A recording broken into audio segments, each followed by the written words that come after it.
Picture this.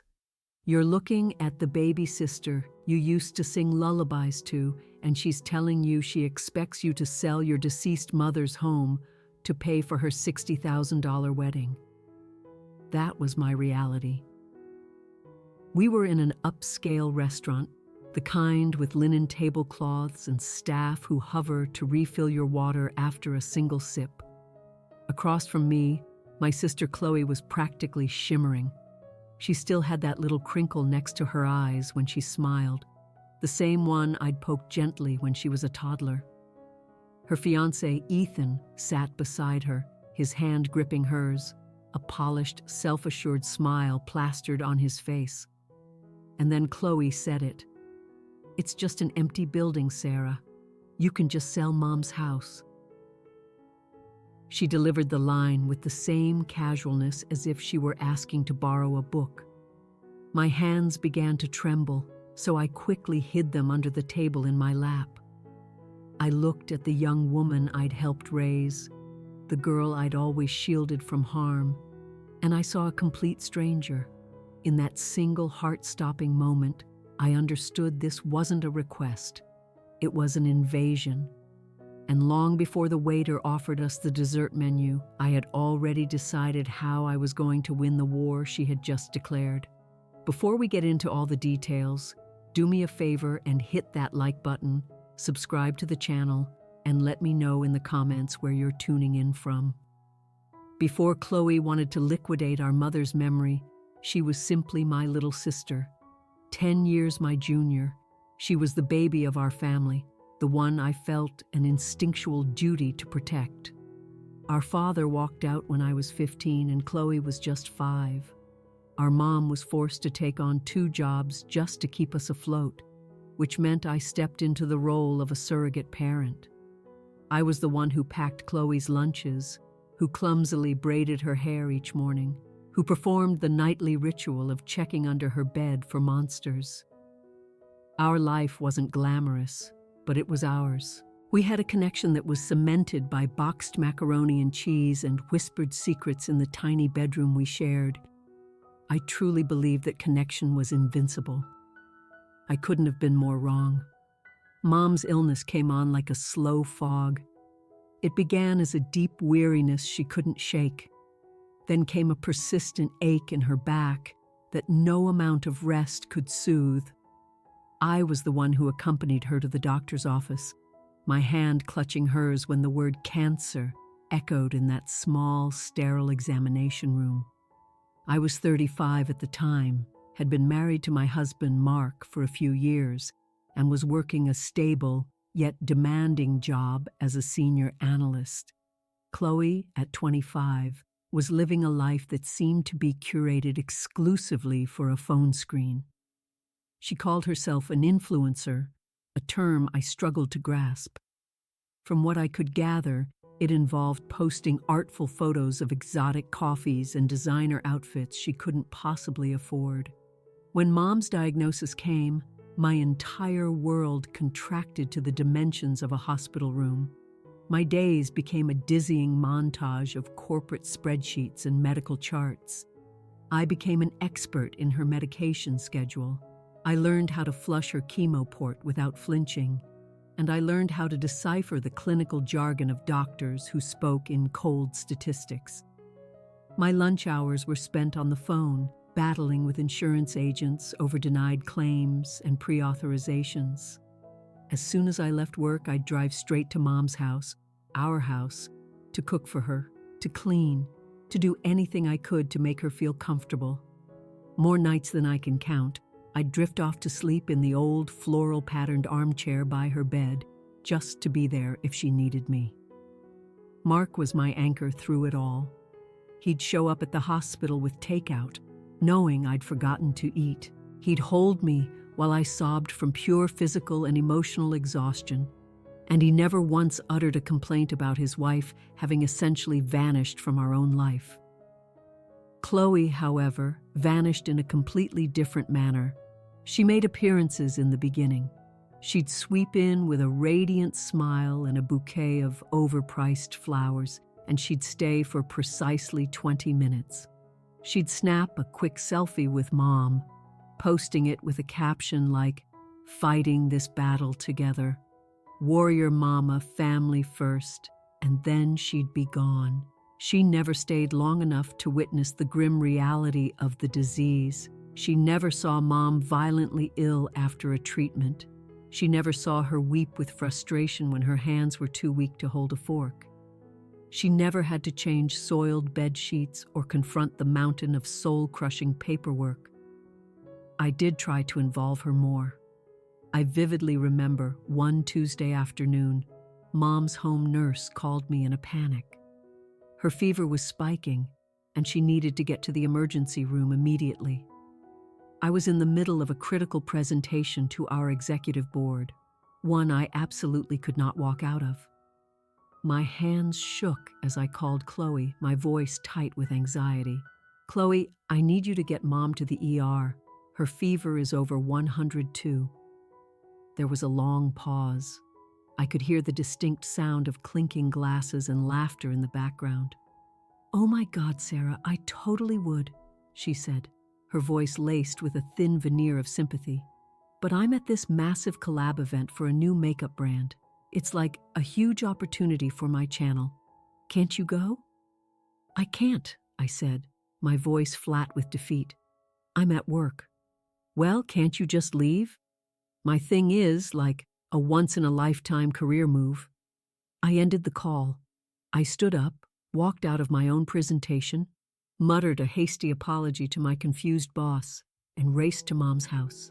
I spent the following 8 hours in a frigid, overcrowded emergency room, holding my mother's hand and trying to will her fever down with my own body heat.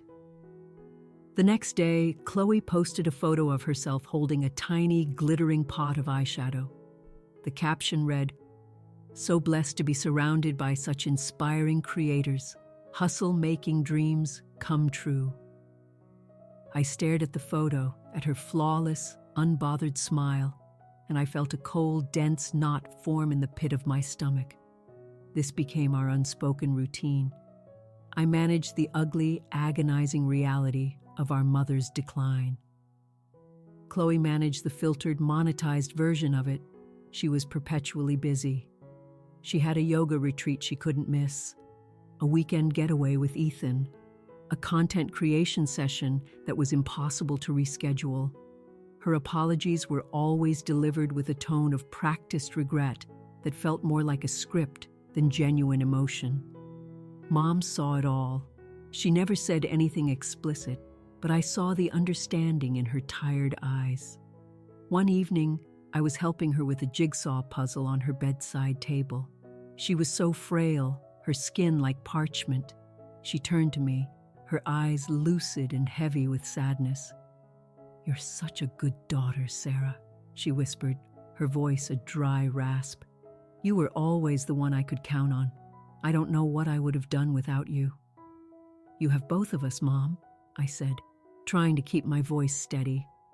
She just gave my hand a weak squeeze and looked away, toward the window. In that quiet gesture, I knew she understood completely. She knew who was truly there and who was not. When she passed, it was quiet. I was right there, holding her hand, just as I had been for the past 2 years. Chloe showed up an hour later, her eyes conveniently red-rimmed, but her mascara perfectly intact. She cried, of course. She put on a beautiful performance of grief for the relatives who came to offer their condolences. The will was read the following week. It was straightforward. Mom hadn't accumulated much wealth.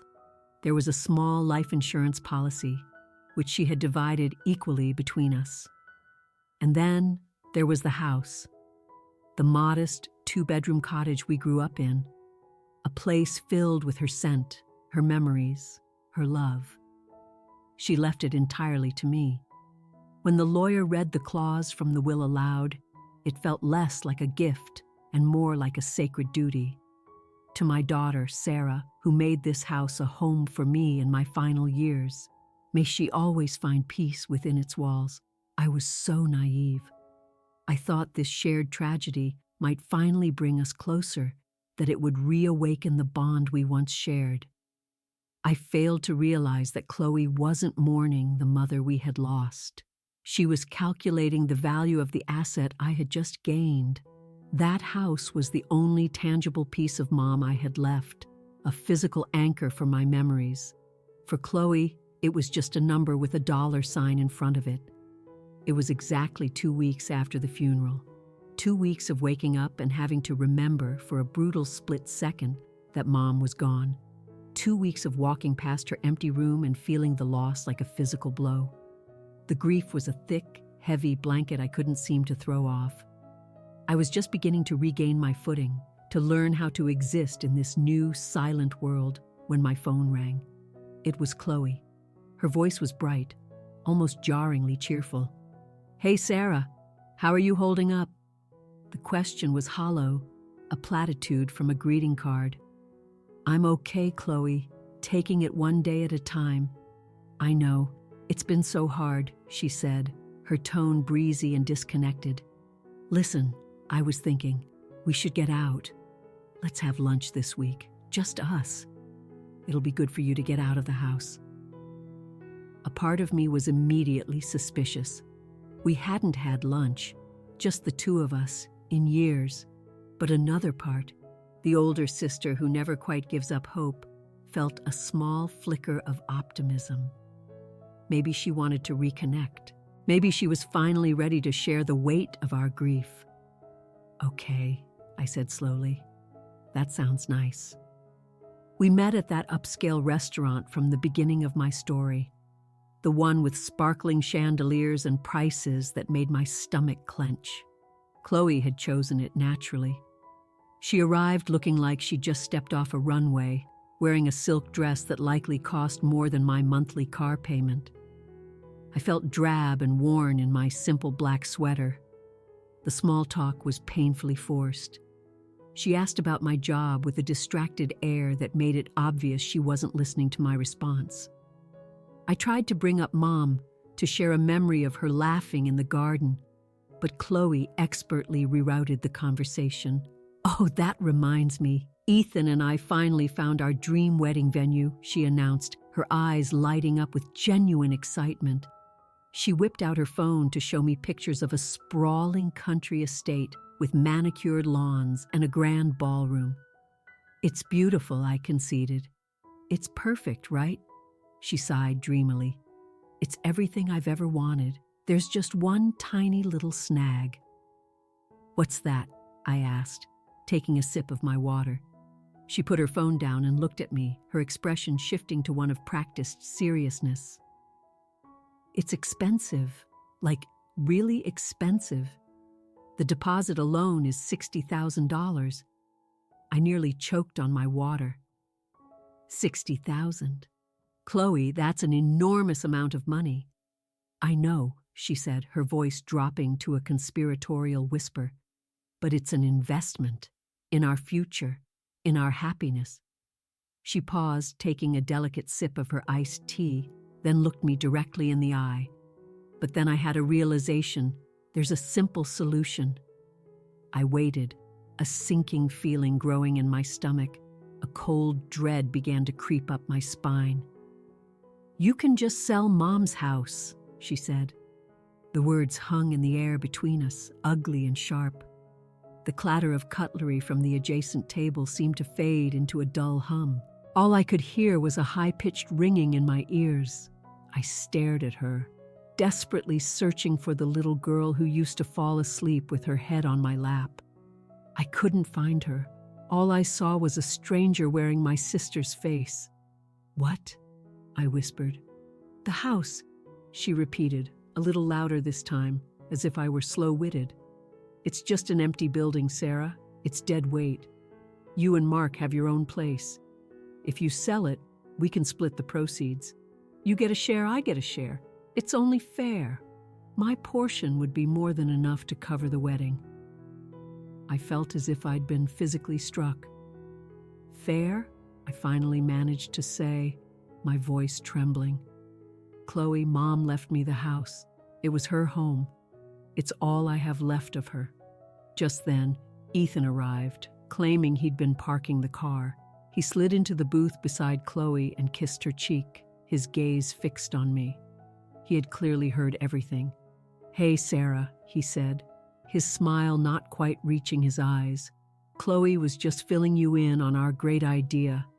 "It's not a great idea, Ethan," I said, my voice shaking with a mixture of grief and rage. "I'm not selling Mom's house." He leaned forward, his tone dripping with condescension. "Look, Sarah, you need to be logical about this, not so emotional. That old cottage is a money pit. The property taxes, the upkeep, it's a liability. Selling is the smart play. Besides, you'd be contributing to family happiness. Your mom would have wanted Chloe to have her dream wedding." He weaponized our mother's memory against me. The sheer audacity of it left me breathless. "You have no right to tell me what my mother would have wanted," I said, my voice low and cold. Chloe's face hardened. The sweet, glowing bride-to-be was gone, replaced by a pouting, petulant child. "Why are you being so selfish? I'm your sister. Don't you want me to be happy?" "My happiness shouldn't be dependent on selling our mother's memories to the highest bidder," I shot back. "It's not just memories, it's an asset," she snapped, her voice rising. A few patrons at nearby tables glanced in our direction. "An asset that you got and I didn't. I was her daughter too. I deserve my share." "Your share?" I stared at her, my heart fracturing with every word she uttered. "Where was your share of the caregiving, Chloe?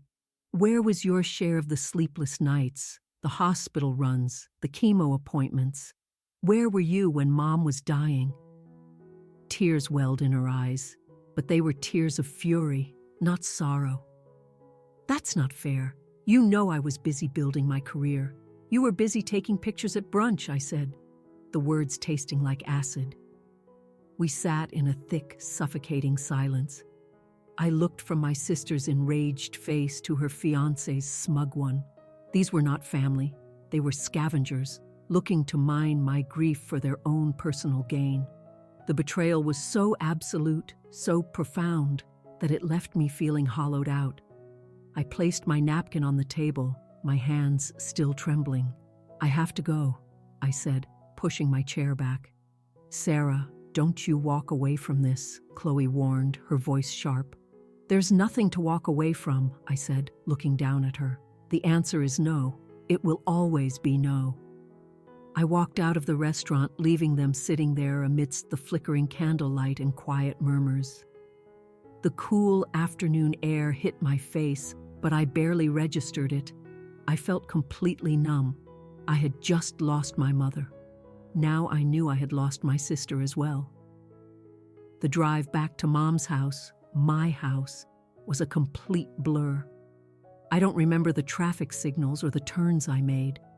All I could see was Chloe's face, contorted with greed. All I could hear was Ethan's smooth, manipulative voice telling me what my own mother would have wanted. By the time I unlocked the front door, my numbness had given way to a deep, throbbing pain. I stepped inside, and the familiar scent of lavender and old paperbacks enveloped me. The silence was absolute. When Mom was alive, even at her sickest, the house had a pulse. The low hum of the television, the sound of her soft breathing. Now the silence was a tangible presence, a heavy weight that filled every room. I let my keys fall onto the small wooden table in the entryway, the clatter echoing through the empty hall. I walked into the living room and collapsed into Mom's favorite armchair, the one with the worn floral pattern where the fabric was thin on the armrests. I ran my hand over the material, desperately wishing she were sitting there with me, telling me everything would be all right. But she was gone, and the person who was supposed to be my family, my sister, had just tried to put a price tag on her memory. For a long time, I just sat there, staring at the blank television screen.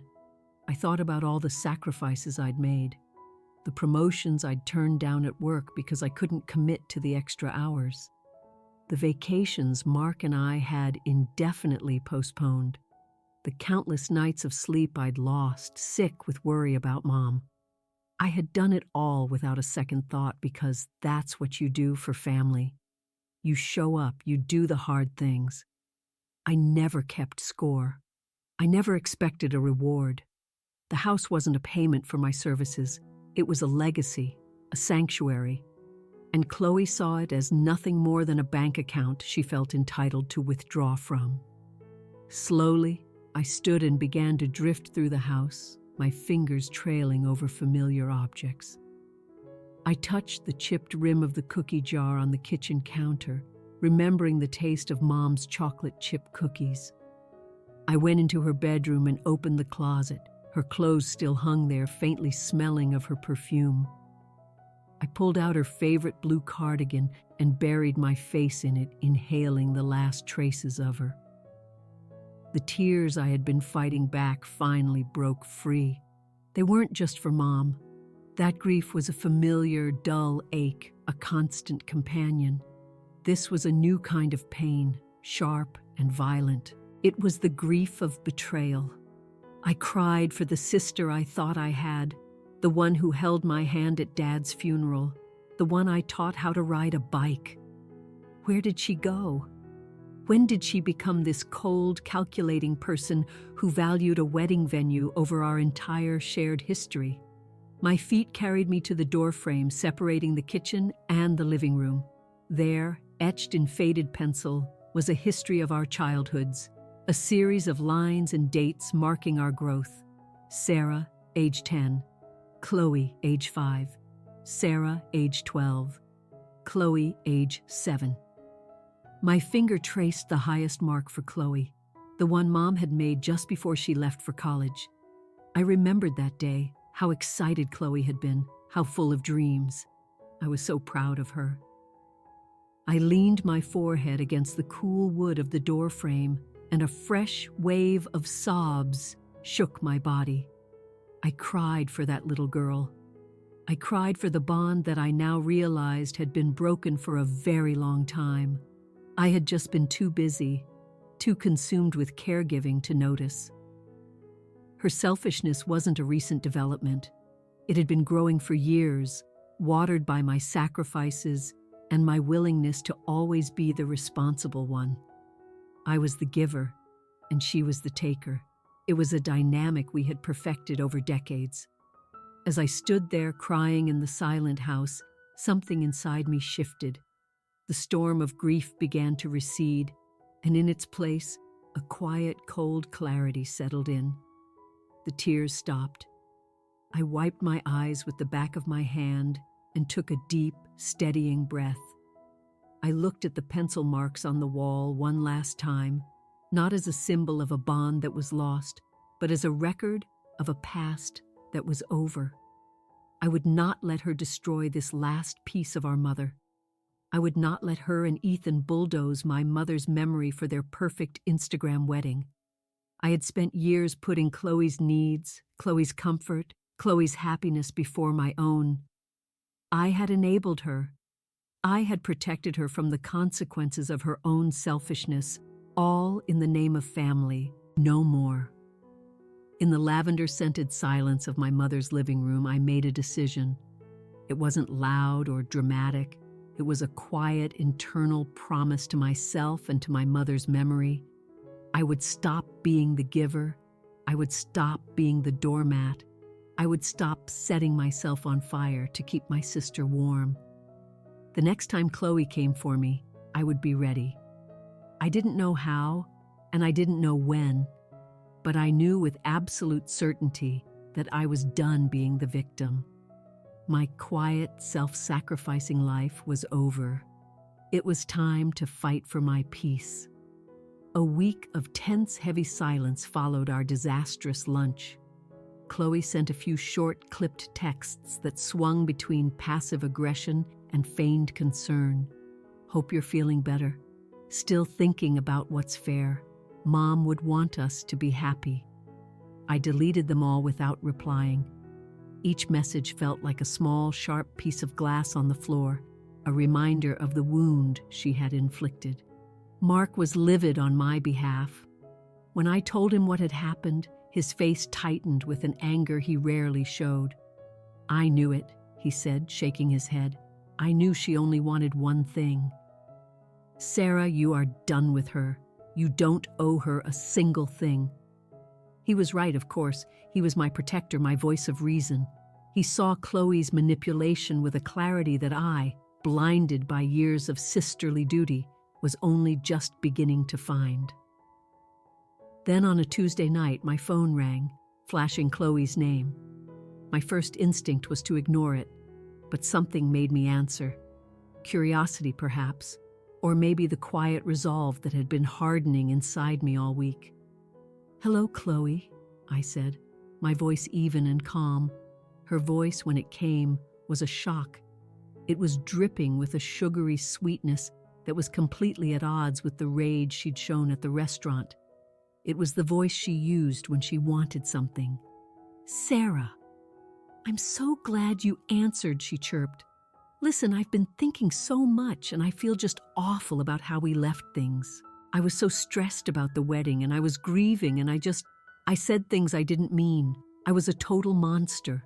I remained silent, letting her words hang in the air. I didn't believe her for a second. This was a performance. I was completely out of line to bring up the house like that, she continued, her voice thick with manufactured emotion. "It was selfish. I'm so sorry. Can you please forgive me?" "Okay, Chloe," I said simply. I didn't say I forgave her. I didn't say I didn't. I gave her nothing to work with. "Oh, good," she sighed in relief, a little too quickly. "I was hoping you'd understand. And to prove how sorry I am, I want to take you out to dinner, my treat. No fiancés, no wedding talk, just us girls like old times. We can reconnect. Please, Sarah. It would mean the world to me." My internal alarm bells were screaming, just us girls, like old times. It was all a carefully constructed lie, designed to lower my defenses. But the new me, the me that had been forged in that silent night of grief, was not so easily fooled. "When and where?" I asked, my voice betraying nothing. She named a steakhouse downtown for the following Friday. It was an expensive, dark wood establishment frequented by politicians and corporate lawyers, an odd choice for a sisterly apology dinner. When I hung up, Mark was looking at me, his arms crossed. He'd heard my side of the conversation. "You're not actually going, are you?" "I am." "Sarah, it's a trap," he said, his voice firm. She went from demanding half a house to a tearful apology in less than a week. Nobody changes that fast. She and that snake Ethan are planning something. "I know," I said, meeting his worried gaze. "You're right. It is a trap. That's why I have to go. I'm tired of hiding, Mark. I'm tired of letting her control the narrative. I'm going to walk into her trap with my eyes wide open." He studied my face for a long moment, seeing a determination there that hadn't existed 2 weeks ago. He finally gave a slow nod. "Okay," he said, "but we're going to be smart about this." The rest of the week, a strange sense of calm settled over me. It was the calm of a soldier preparing for a battle they know is coming. On Friday evening, I got ready with deliberate care. I chose a simple, elegant, dark blue dress. It was professional, serious. This was not a social call. It was a business meeting, a hostile negotiation. Then I went to my jewelry box. I bypassed my usual simple earrings and went straight to the velvet box at the back. Inside lay my mother's favorite necklace, a single modest pearl on a delicate silver chain. It wasn't valuable in terms of money, but it was priceless to me. I fastened the clasp around my neck. The pearl felt cool against my skin. It wasn't just jewelry, it was my armor. It was a reminder of who and what I was fighting for. When I arrived at the steakhouse, my suspicions were immediately confirmed. The place was even more formal and imposing than I had imagined. The maitre d' led me toward a secluded booth in the back. And there, sitting under the dim lighting, were Chloe and Ethan. So much for just us girls. My sister was wearing a cream-colored silk blouse, looking every bit the part of the sophisticated victim. Ethan was in a tailored suit, a smug, self-satisfied look on his face. But they weren't alone. At the table right next to them sat two other men in suits, who were pretending to be deep in conversation, but kept glancing in our direction. Lawyers. They had brought lawyers to an apology dinner. My heart didn't sink. It did the opposite. It settled, firm and steady in my chest. Any lingering hope I might have had for my sister was gone, and with it, all the hurt. All that remained was a cold, hard resolve. Chloe stood and gave me an awkward, brittle hug. "Sarah, you came. I'm so glad. You said it would be just us," I stated, looking pointedly at Ethan. "Ethan insisted on coming," she said with a little laugh that didn't reach her eyes. "He wanted to apologize in person, too. We're a team, you know." I sat down, placing my purse carefully on the seat beside me. I looked at the lawyers, then back at my sister. The trap was set. The air was buzzing with unspoken intentions, and I, for the first time in my life, was ready to watch my sister spring it. The first few minutes of dinner were a masterclass in manipulation. Chloe and Ethan acted as if our last meeting had never happened. They were charming, asking about Mark, about my work. Every question was designed to sound like genuine interest, but I could feel the cold calculation behind their smiles. They were trying to build a fake bridge of normalcy before they drove a tank over it. I played along, keeping my answers brief and my tone neutral. "I'm so glad we're doing this," Chloe said, reaching across the table to pat my hand. Her touch was cold. "I really want us to get back to how we used to be." Brandon nodded in solemn agreement. "Family is the most important thing. We're ready to put all that unpleasantness behind us." The waiter came and took our order. As soon as he left, Ethan cleared his throat. The performance was over. "Sarah," he began, his voice taking on a paternal tone that set my teeth on edge. "We know you've been under a lot of stress, and we think we've found a way to take a major burden off your shoulders." He reached into his leather briefcase and pulled out a thick manila envelope, sliding it across the polished table. It stopped right in front of my water glass. "What's this?" I asked, though I already knew. "It's a solution," Chloe said, her voice brimming with false sincerity, "something that works for everyone." My hands were surprisingly steady as I picked up the envelope and pulled out the documents. The top page was dense with legalese, but a few words jumped out in bold. "Transfer of deed. Grantor, Sarah Moore. Grantees, Chloe Moore and Ethan Peterson." I felt a cold wave wash over me, but it wasn't shock. It was confirmation. "We had our lawyer draw it up," she explained. "It's simple. You sign, and ownership of the house transfers to us. We'll handle the sale, all the messy stuff. You don't have to worry about a thing. Once it's sold, we'll wire you your half. See? It's a win-win." "You brought legal documents to what you called an apology dinner?" I said, my voice dangerously quiet. "Think of it as an early birthday present to yourself," Chloe said, her smirk widening. My birthday was in 3 weeks, a fact she'd likely only remembered as a tool for cruelty. A gift of freedom. Freedom from that dusty old house and all the sad memories. She was trying to erase our mother, to turn our home into a burden I should be grateful to discard. It was at that precise moment that a shadow fell over our table. Am I interrupting something? I looked up to see Mark standing there. He wasn't smiling. His eyes were fixed on the documents in my hand, then on Ethan's smug face. Chloe's jaw dropped. Ethan's expression hardened. They hadn't planned for this. "Mark?" Chloe stammered. "What are you doing here?" "Sarah mentioned she was having dinner with you," he said, his voice calm. "I decided to join for dessert." He pulled up a chair and sat next to me, placing a protective hand on my back. He looked at Ethan. "You were just explaining your solution?" Ethan puffed out his chest. "This is a private family matter, Mark. It stopped being private when you brought lawyers and legal documents," Mark said smoothly. He reached into his coat pocket and pulled out a small black digital recorder. He placed it deliberately in the center of the table, next to the breadbasket. He pressed a button. A tiny red light began to blink, steadily, silently. "Go on," Mark said, his voice level. "Let's make sure we remember every word of this family matter." The appearance of that small, blinking red light changed everything. The predatory confidence that had filled our booth was instantly sucked out. Ethan stared at the recorder as if it were a venomous snake. Chloe's carefully constructed smile didn't just crack, it shattered. "What is that?" she demanded, her voice rising in panic. "You can't record us."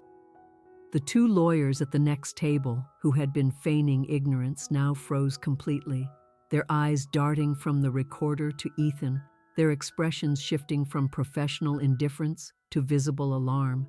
They were witnesses to a trap that had just backfired spectacularly.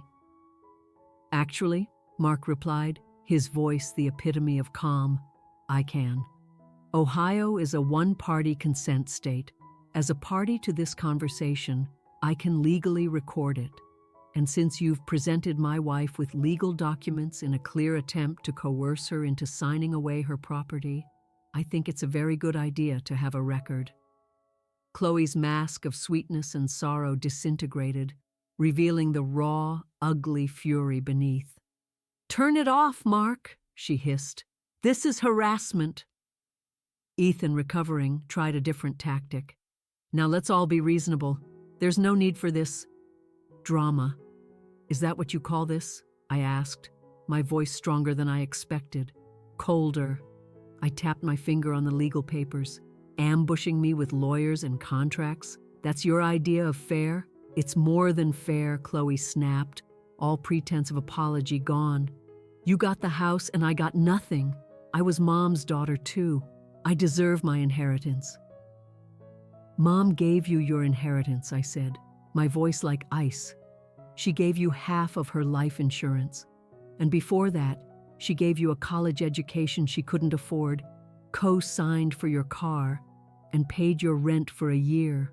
My inheritance was a house I earned by taking care of her while you were out living your life. This," I said, gesturing between her and Ethan, "isn't about fairness. It's about greed." That was when I truly saw her.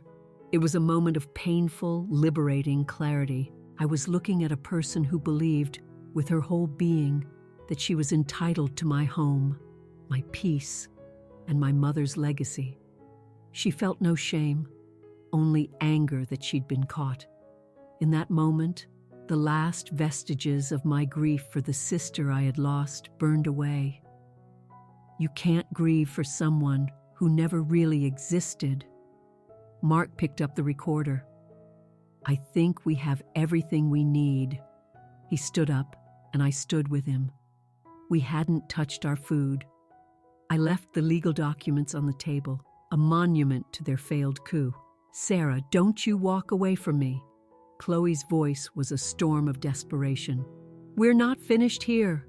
I looked down at her one last time, at the stranger sitting in the expensive booth. "Oh yes, we are," I said, my voice soft but final. "We are finished forever." Mark put his arm around my shoulder, and we walked away. We didn't look back. As we stepped into the cool night air, I reached into my purse and felt for my keys. My hand brushed against the small, hard digital recorder. It was no longer just a device. It was a quiet promise of the truth. We were calm. We were in control. We were victorious. The 2 weeks that followed were eerily quiet. I knew it wasn't over. People like them don't just give up. They regroup and search for a new angle of attack. I spent those 2 weeks on high alert, waiting for the other shoe to drop. Mark and I listened to the recording a few times. It was even more damning than I remembered. It was my insurance policy, a weapon I hoped I'd never have to use. Then, one Saturday afternoon, I was scrolling through a local community social media page and saw a post, a picture of Chloe and Ethan smiling brilliantly under a banner that read, "Join us in celebrating the engagement of Chloe Moore and Ethan Peterson." The party was that very night at the town's community hall. The post was flooded with cheerful comments from neighbors and local business owners, people who had known my mother for years, people who thought Chloe was a devoted daughter. Seeing them so publicly celebrating their future while standing on the ruins of their attempt to destroy mine lit a fire in me. "They're throwing themselves an engagement party," I told Mark, showing him the phone. A hard look came over his face. "Of course they are. They're creating a narrative. They want everyone to see them as the happy, successful couple. So if you ever said anything, you'd look like the bitter, jealous sister." "They're doing it at the community hall," I said, a thought beginning to form. "Where Mom used to volunteer, where they held her memorial service." The disrespect was staggering. "What are you thinking, Sarah?" Mark asked, seeing the shift in my expression. "I'm thinking I'm tired of letting them tell their story," I said, my voice low. "It's time for everyone to hear the truth." That evening, I didn't get dressed up. I put on a simple pair of dark jeans and the black sweater I'd worn to that first awful lunch. I was not a guest. I was a messenger. I put the digital recorder in my pocket and drove to the community hall. The parking lot was full. Through the large windows, I could see fairy lights and dozens of people laughing and drinking champagne. My stomach twisted, but I took a deep breath and walked inside. The room was buzzing with music and conversation. At the center of it all was Chloe, glowing in a short white dress. Brandon stood beside her, his arm possessively around her waist. They looked perfect, untouchable. A few people recognized me, giving me surprised looks. Chloe saw me then. Her smile froze for a fraction of a second, a flicker of panic in her eyes, before she quickly composed herself. Just then, Ethan's father, a wealthy man with an air of importance, stepped up to the small stage. "If I could have everyone's attention," he boomed. The room quieted. He gave a gushing speech about his wonderful son and his beautiful future daughter-in-law. When he finished, he said, "Now, would anyone else like to say a few words to celebrate the happy couple?" This was my chance. Before anyone else could move, I was walking toward the stage. A murmur went through the crowd. I could feel every eye on me. Chloe's face had gone pale. I stepped onto the platform and took the microphone. My heart was pounding, but my hand was steady. I looked out at the sea of familiar faces, friends of my mother, my old teachers, people who had watched us grow up. "Hello, everyone," I said, my voice clear and amplified. "For those of you who don't know me, I'm Sarah, Chloe's sister." I paused. I wasn't going to say anything tonight. But you are all here celebrating a union, and I believe you deserve to hear the truth about the foundation it's being built on. I pulled the recorder from my pocket. I held it up to the microphone, and I pressed play. The silence was absolute. Then Chloe's recorded voice filled the hall, sharp and demanding. "Just sign the papers, Sarah. It's only fair." Then Ethan's voice, smooth and condescending. "Think of it, Sarah. Your mom would have wanted Chloe to be happy." A collective gasp swept through the crowd. People turned to stare at Chloe and Ethan, whose faces had crumpled in horror. Then my recorded voice, quiet and trembling. "You have no right to tell me what my mother would have wanted." And finally, Chloe's voice again, screeching with rage. "Turn it off. This is harassment. You got the house and I got nothing." I pressed stop. The silence that followed was heavier and more profound than before, filled with judgment and shock. Then chaos erupted, not shouting, but the quiet, devastating chaos of a social collapse. Whispers broke out everywhere. Ethan's parents looked utterly mortified. People began to edge away from the happy couple, turning their backs on them. A few simply picked up their coats and walked out. The party was over. The truth was out. And Chloe and Ethan stood alone in the center of the room, their perfect image shattered into a million pieces. The fallout was swift and brutal. In the days that followed, the local florist who had offered to provide flowers for the wedding publicly withdrew their sponsorship, stating they only partner with individuals who embody integrity. The caterer followed suit. The most significant blow came from Ethan's parents. Mortified by the public shame, they cut them off. The trust fund Ethan had always bragged about was suddenly inaccessible. Without the endless river of money and social approval, their picture-perfect relationship quickly crumbled. About a month later, I heard the wedding was canceled. Ethan had reportedly blamed Chloe for the whole fiasco, calling her greedy and stupid. Without her perceived inheritance or her social standing, she was no longer of any value to him. He was gone, and she was left with the wreckage. One evening, my phone rang. It was an unknown number. "Hello?" A choked, sobbing sound came from the other end. It was Chloe. "Sarah," she wept. "You have to help me." I stood in my quiet kitchen listening to her desperation. "What do you want, Chloe?" "You ruined my life," she accused. "Everything is gone. Ethan left me. No one in town will even look at me. My career is over. It's all your fault." I didn't argue. I just listened. "Please," she begged, her voice dropping to a desperate whisper. "You have to fix this. Tell everyone it was a misunderstanding. Tell them the recording was fake. You're the only one who can fix this."